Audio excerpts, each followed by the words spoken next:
ځکه ویل کېږي جعفر ته جعفر الطیار. جعفر رضی الله عنه دا لقب دی الطیار. په جنت کې به الوزي، الله به دله 2 وزرې ورکوي، او دا صرف د ده خاصیت دی. په جنت کې بل داسې څوک نشتی چې هغه ته وزرې میلاو شي سوای د عبدالله د جعفر بن ابي طالب نه. پیغمبر صلی الله علیه وسلم دا حدیث کې دا خبره کړې ده، او روایت کې راځي امام بخاري رحم الله راوړی دی. عبدالله بن عمر هم په دې غزا کې وایي كنت فیهم فی تلک الغزوه، زه په دغه غزا کې ومه. نو بیا په آخره کې موږ کتو چې جعفر کوم ځای کې دی، ګڼه ډېره وه، شور شغرب و، دومره خو راته پته وه چې جعفر دا شهید شوی دی، خو دې کوم ځای کې ملګری دی زمونږ چې ځای خو معلوم کړو. فوجدناه فی القتلى، هغه په مړو کې پروت، ووجدنا ما في جسده 90 من طعنة ورمية، او منګه چې د بدن ته وکړو څه کم 100 ګزارونه په هغه باندې د تورو شوي او دغه شان د نیزو او د غشو څه کم 100 ګزارونه د هغه په بدن باندې شوي، او بیا یې لاسونه پرې کړي، او اخرنی ګزار یې وله په سټ باندې ورکړی او چې د هغې د لاسه بیا جعفر رضی الله عنه راولیدو او بیا شهید شو.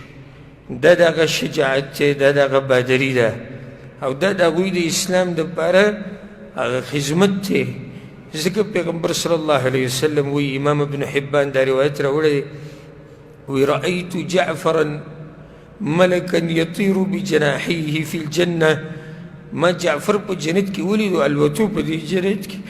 الله ولې د هغه 2 لاسونو په ځای باندې 2 وزرې ورکړې وي. یو روایت کې داسې راځي چې مر بي جعفر الليلة في ملأ من الملائكة، جعفر ما ولیدو د ملائکو سره روانو، وهو مخضب الجناحين بالدم، 2 وزرې ورته وي او د وزرې باندې وینه پرته وه. امام بخاري یو روایت راوړی دی چې صحابه کرامو به بیا چې کله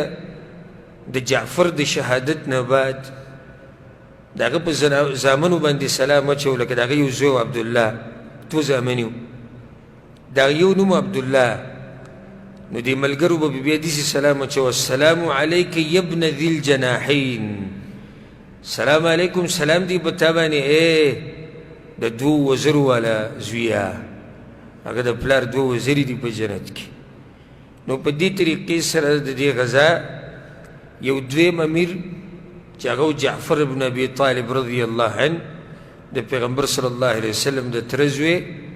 او دغه شان د علي بن ابي طالب رضی الله عنه مشرور، هغه هم شهید شو.